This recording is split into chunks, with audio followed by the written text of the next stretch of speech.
Good morning, guys, and welcome back to the channel. I'm sporting one of my wee nose strips today because I need help breathing, but I wanted to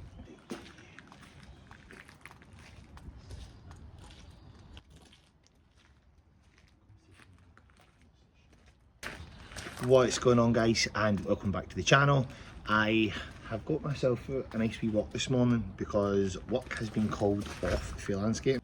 It's given me an opportunity to basically get some content in and be able to maybe break down some areas that I feel has been really beneficial to me over the last couple of years, especially when I first transitioned into doing more hybrid training and trying to get that kind of feeling of when I was doing bodybuilding and lifting weights, and then trying to increase running and thinking that I was going to like lose some form of strength or anything like that, or even size, which to be honest with you has resulted in me, if anything, maintaining and only getting stronger, whilst the last 3 years have kind of unfolded through doing a variation of high rocks and marathons, and even a wee cheeky ultra marathon in there as well.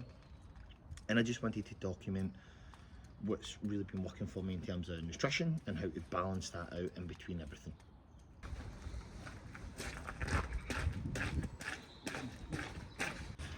Now, of course, the most obvious thing to tackle here is going to be your protein intake, and if you're already struggling, maybe we try to have that type of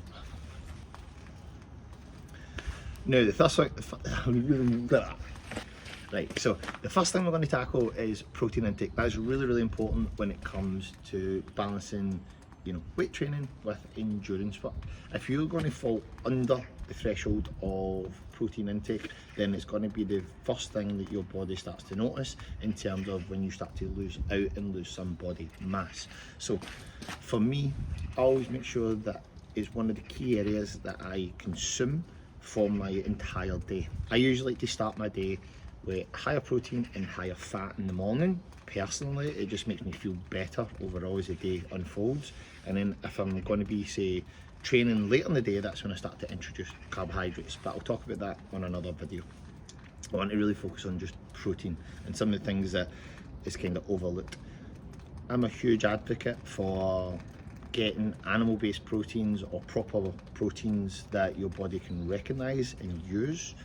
So things that I always kind of focus on is things like 20% fat beef mince, of course eggs, which I get from a local farm, which is really good. Things like bacon. People used to say, don't eat too much pork, and to be honest with you, I have no idea why that is, because I've never had an issue with it. So things like pork chops, streaky bacon, all these are good food sources for you. And then you can always go down the route of picking up things like full fat Greek yogurt, not the Greek style stuff, and Jersey milk, which just really helps with my digestion. I actually used to be lactose intolerant, and I used to have a really bad reaction towards any dairy products whatsoever. Over the years, since eating a more higher meat based diet, it's helped to reset my gut and help my digestion a hell of a lot more, which has resulted in me being able to then consume better quality dairy products, which has then helped me consume them without ever having the same reaction, which is really cool and really interesting, because I was always made to feel as if I wasn't allowed to have any dairy, but I think it was just because it was bad quality dairy products. But once again, I'll talk about that in another video. So frequency of training. So for me personally, I like to make sure that I try and run in the morning if I'm doing any of my easy runs or any of my longer runs. I like to wake up, get my hydration drink in me, and then I'll focus on getting my miles in early doors, and then when I get back home, I can then eat, replenish, get the food in me that I need to restore and repair what damage I've basically done that morning. And then I'll get some work done, I'll work with clients, and I'll do what I need to do. Then from there, if I'm going to be training, doing weight training, I'll do that in the afternoon, and then I'll make sure I fuel properly for that style of workout that I've got that day, if it's a higher volume or if it's a heavy strength. So how how do we balance training and running together to make sure that we get a good, proper weekly structure without ever having to give ourselves too much work to do?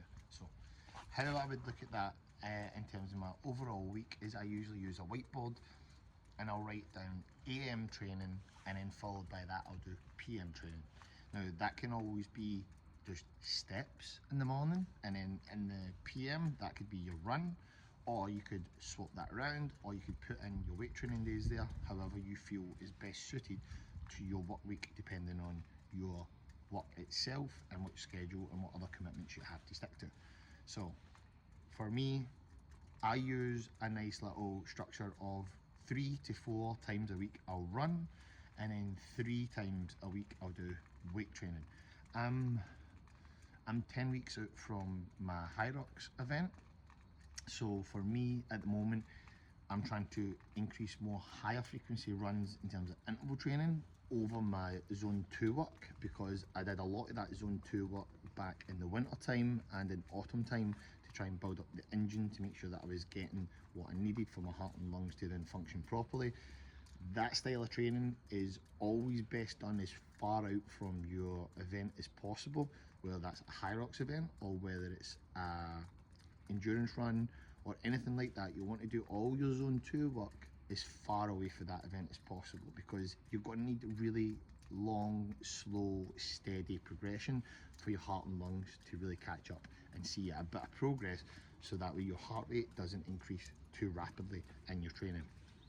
When it gets closer to the event, just like I'll always promote to all my clients as well, is I want to make sure that we start to then cut that down, because then the base has been built, and then we start to introduce more interval training and more higher frequency, faster paced work, which really helps your body to then start to switch into gear for you getting ready for race day. And that's a really key aspect that I use in my training, so that way when I do my weight training work, I don't have as much of an effect in terms of losing out on my strength, because I've already built up such a strong base on my zone 2 work, which means I'm not getting tired as quickly and I'm not fatiguing as often as I would, which means then I can then start to implement more weight training work.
Okay, and this is going to be one of my last meals of the day, which is going to be a lot higher in protein and carbs now.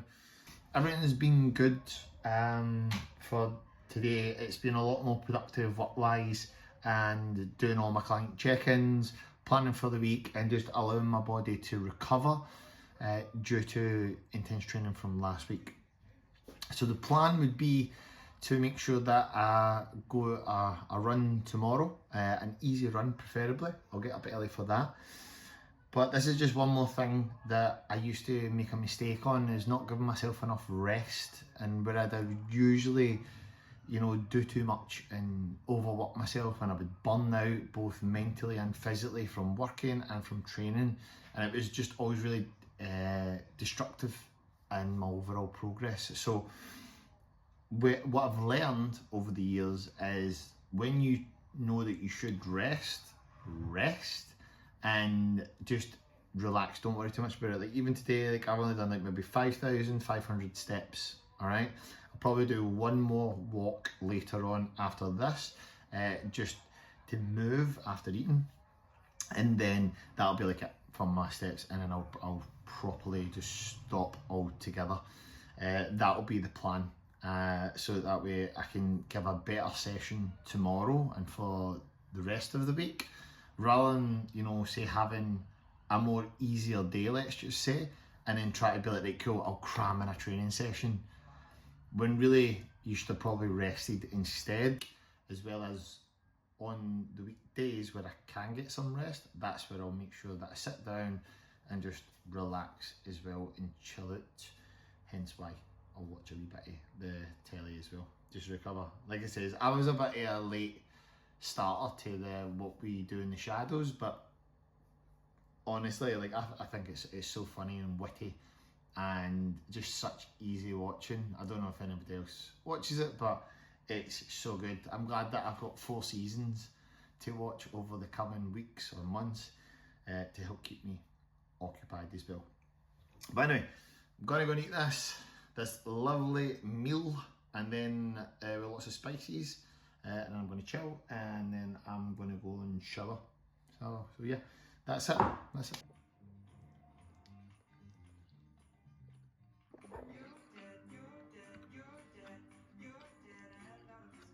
Love for topiary sculpture, the art of bush manipulation. Alright guys, we're here at Chatelherault. I have just finished a shift landscaping. It was really good. I've actually taken the last couple of days off training because my body just wasn't feeling great, in terms of, like, it was sore, it wasn't recovering as quick, and I was thinking to myself, like, am I pushing sessions more than what I need to?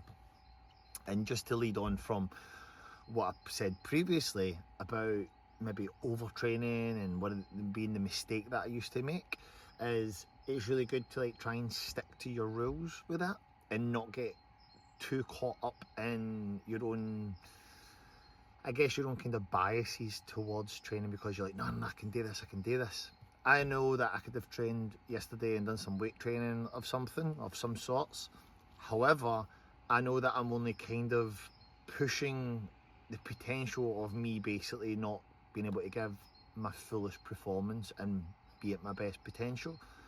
But also, I could also incur an injury because I'm not giving my body adequate amounts of rest, which would result in me then potentially getting injured, which is what we don't want, especially when we're getting this close to the event. So it's really, really important to take like a little bit of a breather.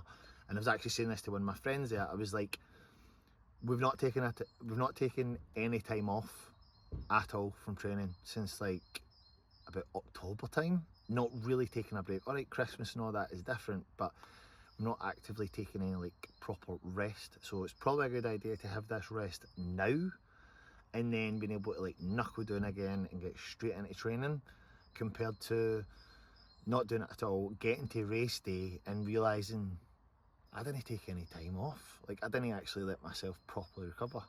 So that's what I was doing the last couple of days there, and now I'm feeling like, yes, it's time to run again. But this is the forest that I like to run about and get a lot of my runs done. And I did when I was prepping for my ultra marathon, just because the gradients are all over the place and it's just such a fun run. So we're going to get going because it's quite late now. It's like 4:45, so it's going to get colder. So I want to get out and about and get a little bit of a sweat on before it gets too cold. But anyway, let's go.